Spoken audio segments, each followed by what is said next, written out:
Ahli hukum pidana, Prof. Muzakir, menyatakan bahwa putusan dalam kasus Vina Cirebon syarat dengan pelanggaran hukum acara pidana.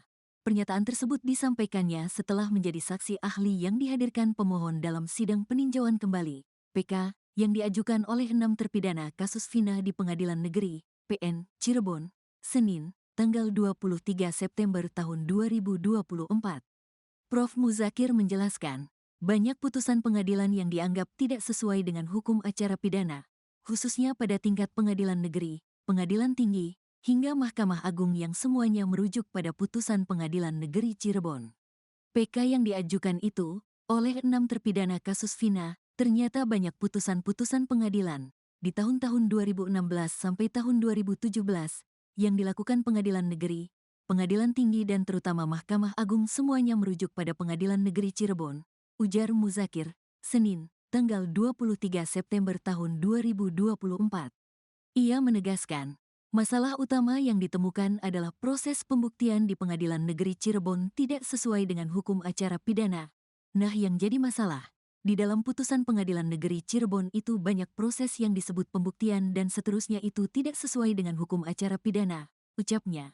Akibat ketidaksesuaian tersebut, menurut Muzakir, putusan tersebut harus ditinjau kembali.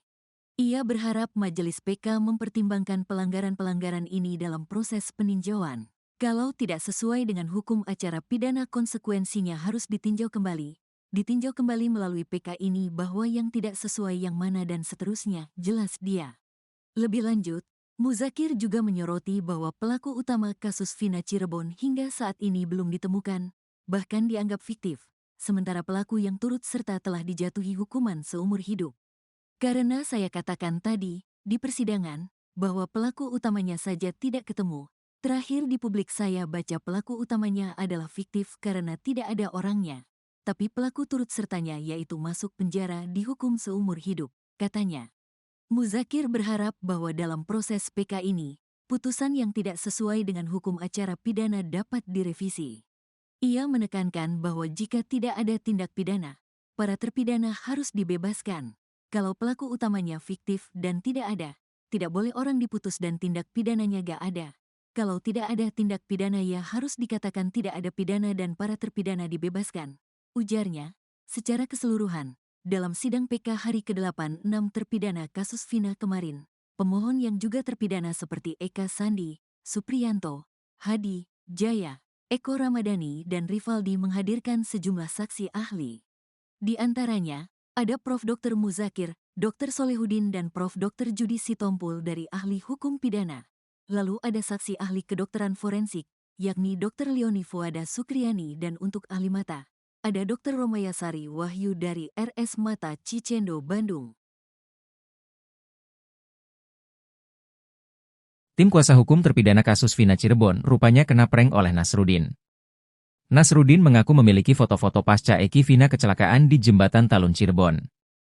Ia bahkan sudah berkoar ke banyak tempat soal bukti yang dimiliki terkait kebenaran kasus Vina Cirebon.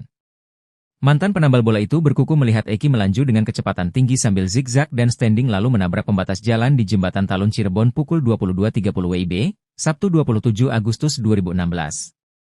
Ia lantas menghampiri Eki Vina bersama 3 orang lain. Nasruddin bahkan mengaku mengabadikannya menggunakan kamera handphone Nokia 6300. Tapi setelah diperbaiki menurut Titin Prialianti, kuasa hukum terpidana kasus Vina, tak ditemukan foto yang dimaksud Nasruddin. Nasruddin kemudian merasa memindahkan foto Eki Vina kecelakaan ke handphone lain warna orange.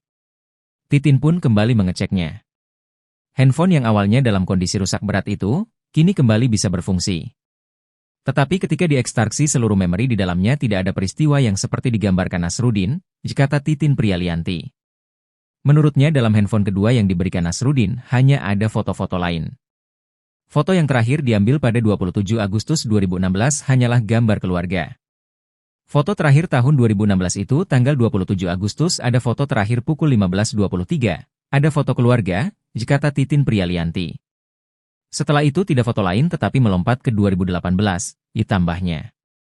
Walau fotonya tidak ditemukan, namun Titin meyakini bahwa Nasruddin telah bicara jujur tentang Eki Vina kecelakaan. Pasalnya kesaksian Nasruddin berkaitan dengan saksi Purnomo, Ismail dan Adi Haryadi.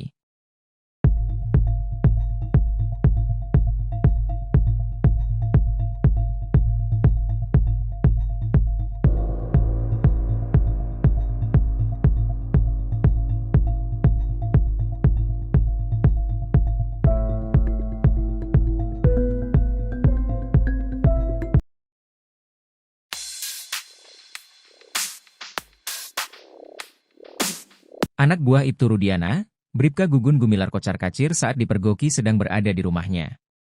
Bribka Gugun Gumilar yang disebut-sebut paling sadis dalam menyiksa terpidana kasus Vina, justru ketakutan ketika persembunyiannya terbongkar. Nama Bribka Gugun Gumilar memang jadi sorotan selain Ibtu Rudiana di kasus Vina. Hal itu karena adik terpidana Eka Sandi, Aldi menilai bahwa Gugun paling sadis menyiksa. Kedua Aldi juga menuduh Bribka Gugun rutin menerima setoran dari bandar obat terlarang di Cirebon. Fristian Griek lewat kanal YouTube-nya melakukan penelusuran cari keberadaan Bribka Gugun, ia lantas mendatangi rumah anak buah Rudiana tersebut.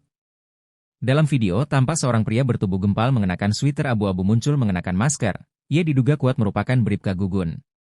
Ketika melihat Fristian, Gugun tampak panik dan langsung kabur. Aksinya ini dinilai berbanding terbalik dengan kesadisannya terhadap terpidana kasus Vina.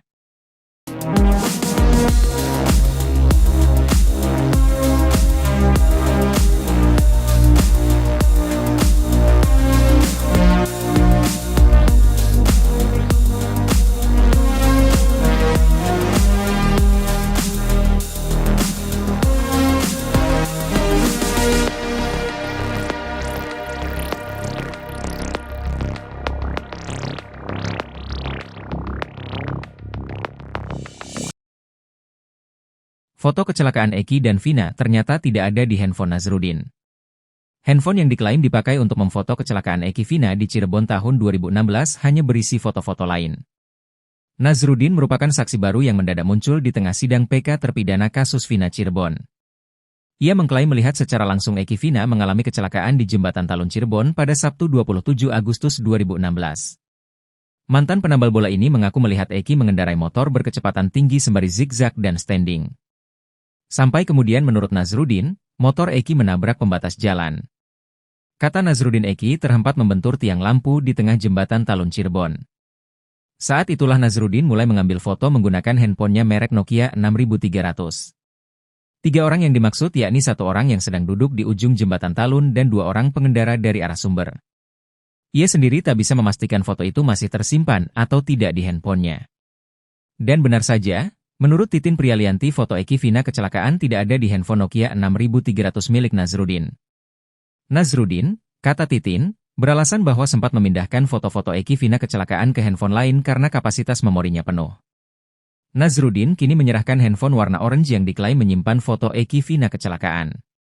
Titin menerangkan handphone orange yang diserahkan Nazrudin kini memiliki kualitas kamera lebih baik ketimbang yang sebelumnya. Padahal kan handphone orange itu hanya berfungsi menyimpan foto Eki Vina kecelakaan yang ditransfer dari HP lain, bukan mengambil foto.